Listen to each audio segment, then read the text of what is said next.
Graça e paz, amados irmãos e irmãs, e o meu amigo que está nesse instante também sintonizado conosco no programa que sempre apresentamos todos os dias, a Palavra da Verdade. Hoje nós vamos ler na primeira epístola de João, no capítulo 1, e vamos ler os versículos de 5 a 7, que diz assim a palavra de Deus. E esta é a mensagem que dele ouvimos, e vos anunciamos que Deus é luz, e não há nele trevas alguma. Se dissermos que temos comunhão com Deus e seguirmos andando em trevas, mentimos e não praticamos a verdade. Mas, se andarmos na luz como Ele na luz está, temos comunhão uns com os outros. E o sangue de Jesus Cristo, seu Filho, nos purifica de todo o pecado. Que o Senhor aplique a porção da sua palavra em nossos corações. Meus amados irmãos, minhas amadas irmãs, a reflexão para este momento tem por título Comunhão com Deus. Nós devemos viver em comunhão com o Senhor. O resultado da salvação na vida do cristão é a comunhão com Deus e com o próximo. Jesus nos possibilitou a comunhão com Deus. O sangue de Jesus nos purifica de todo pecado. Uma vez livres da condenação do pecado, representado pela condição da morte espiritual, o cristão é unido a Deus e a Cristo mediante a vida oferecida pela presença constante do Espírito Santo, conforme nós podemos ler em 1 Coríntios, no capítulo 3, o versículo 16. Ou não sabeis vós que sois templo do Espírito Santo e que o Espírito de Deus habita em vós? Portanto, nós somos templo do Espírito Santo de Deus. E para isto é necessário em cada um de nós a purificação. Devemos estarmos nos purificando. Pessoas impuras não têm lugar no céu. Lá em Apocalipse, no capítulo 21, versículo 27, a palavra de Deus diz: nela nunca jamais penetrará coisa alguma contaminada, nem o que pratica a abominação e mentira, mas somente os inscritos no livro da vida do Cordeiro. O vencedor herdará o reino dos céus. Amados irmãos, amadas irmãs, meu dileto amigo, Deus é luz e não há nele treva nenhuma. É o texto que nós acabamos de ler em 1 João 1, 5. Quando fomos salvos, Deus nos tirou das trevas e nos trouxe para a sua maravilhosa luz. 1 Pedro 2 e 9. Somos filhos da luz. Os que fazem o mal odeiam a luz, porque não são da luz. Quando a luz brilha, revela a verdadeira natureza da pessoa. A luz gera vida, crescimento e beleza, mas o pecado é treva. O pecado arruína. As trevas e a luz não podem coexistir. Persiste a luz. A luz é maior. Se estivermos andando na luz, as trevas não poderão permanecer. Se nos apegarmos ao pecado, ao mundo, a luz não permanecerá. Tratando-se do pecado, não há meio termo nem penumbra. Ou é luz ou é trevas. Ninguém pode estar em dois caminhos ao mesmo tempo. Ninguém pode ser trevas, ninguém pode ser luz ao mesmo tempo. Ou você é treva ou você é luz. É melhor ser luz, que quem é luz está andando com Deus. De que maneira nós, cristãos, tentamos encobrir os pecados? Contando mentiras. Primeiro mentimos a outros. 1 João 1:6. Queremos que nossos amigos cristãos pensem que nós somos espirituais, de modo que mentimos sobre nossa vida e tentamos assim causar uma boa impressão. Queremos que pensem que andamos na luz, quando na verdade andamos nas trevas. Mas é melhor andar na luz, porque quando se está na luz, se está com Deus. Uma vez que se começa a mentir para outros, mais cedo ou mais tarde mentimos a nós mesmos, e é sobre isso que trata essa passagem de 1 João 1:8, que diz: se dissermos que não temos pecado, enganamo-nos a nós mesmos. Então é preferível andar na luz, andar com Deus, confiante de que Deus está conosco. O pecado, a mentira, conduz o homem ao inferno. E todo aquele que tem Cristo e que é templo do Espírito Santo de Deus, anda falando a verdade, anda pregando a verdade e não mente. Procura não mentir. O declínio espiritual fica ainda pior. O passo seguinte é tentar mentir para Deus. Quando se está em pecado, aí vai se procurar mentir para Deus, que é impossível. Tentando se tornando mentiroso, depois também se procura transformar Deus em mentiroso. É impossível. É impossível tudo isso acontecer. Os cristãos que chegam a esse nível são extremamente críticos em relação a outros cristãos, mas mostram forte resistência quando se trata de aplicar a sua mentira.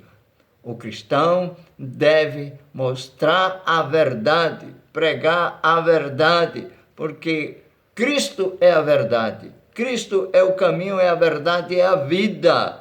Vamos caminhar com o Senhor Jesus.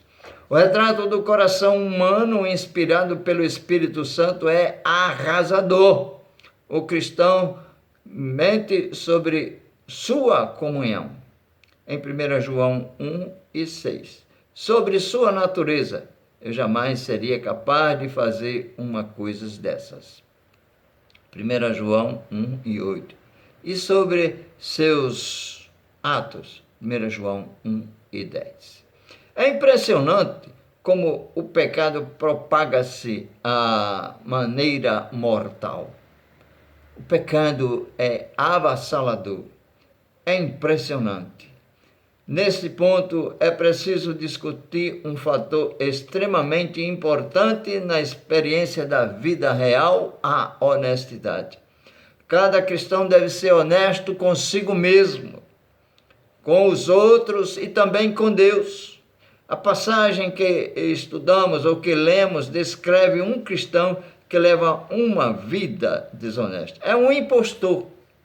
Desempenha um papel e finge, mas não leva uma vida autêntica. É insincero. O que uma pessoa assim perde? Em primeiro lugar, perde a palavra. Deixa de praticar a verdade. Além disso, a pessoa desonesta perde a comunhão com Deus. É o caso, por exemplo, do rei Davi, né? Um casal pode ter um companheirismo superficial, mas a verdadeira comunhão espiritual é impossível. Um grupo de membros de uma igreja conserva sobre o novo pastor e um deles comentou: por algum motivo não me sinto à vontade com ele. Impossível, porque está faltando Cristo, está faltando Deus.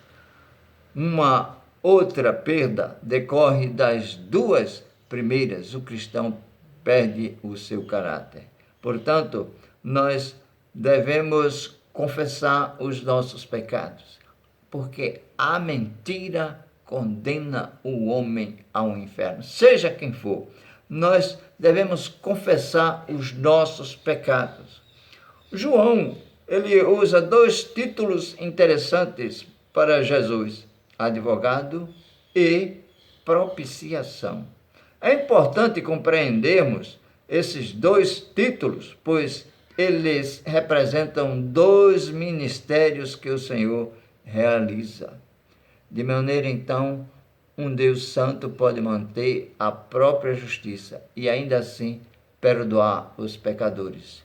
Se o pecador se render a Cristo, se o pecador se voltar para Deus, confessar os seus pecados. É assim que nos diz a palavra de Deus. Se com tua boca confessares os teus pecados, Deus, ele é fiel e justo para perdoar os vossos pecados.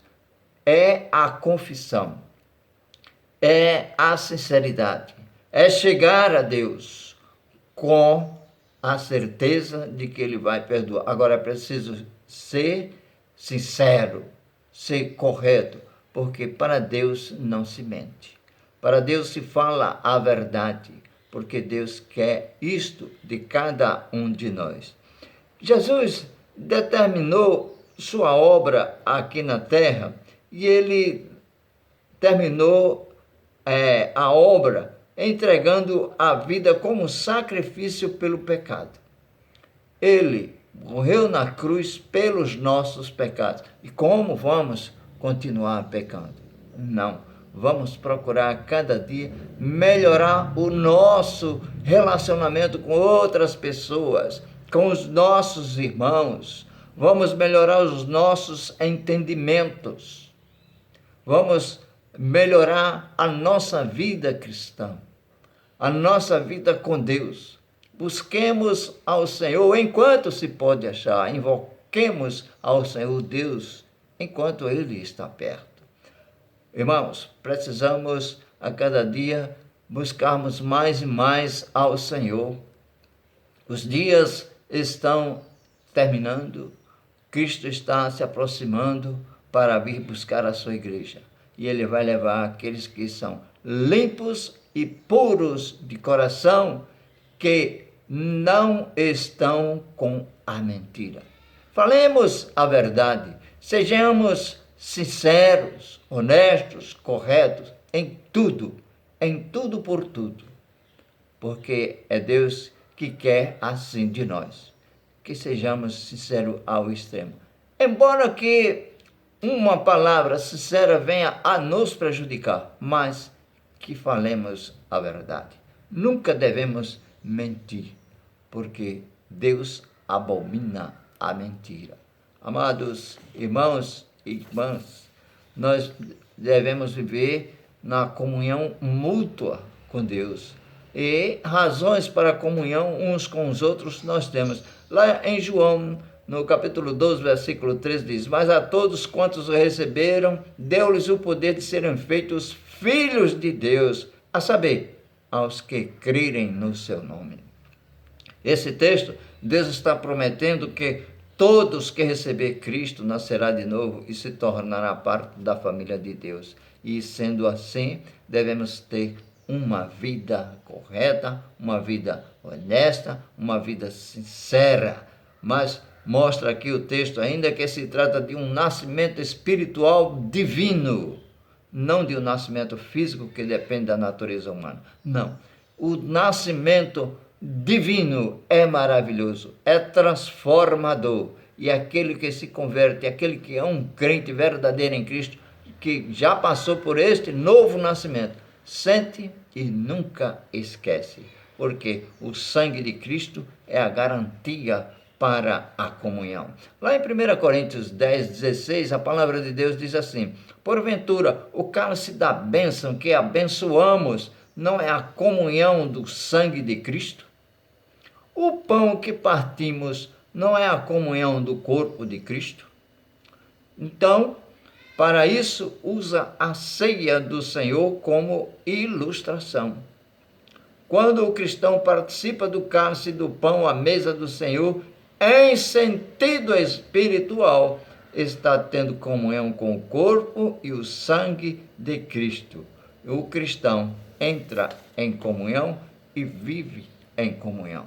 Portanto, nós devemos viver a vida em comunhão. Devemos viver esta vida em sinceridade. Meu irmão, não se coloque no meio do pecado. Não use o que é errado. Você precisa estar sempre na presença do Senhor. Confessar não é apenas fazer uma bela oração, inventar desculpas piedosas ou tentar impressionar Deus e a outros cristãos. Seja sincero, seja um crente verdadeiro em Cristo. Que Deus, pois, nos abençoe. Agora eu peço a você que aí no sininho você toque, né, para que nós possamos melhorar mais e mais a cada dia e que mais pessoas assistam à palavra da verdade. Eu agradeço se você assim fizer e deixe o seu comentário da mensagem. Que Deus abençoe.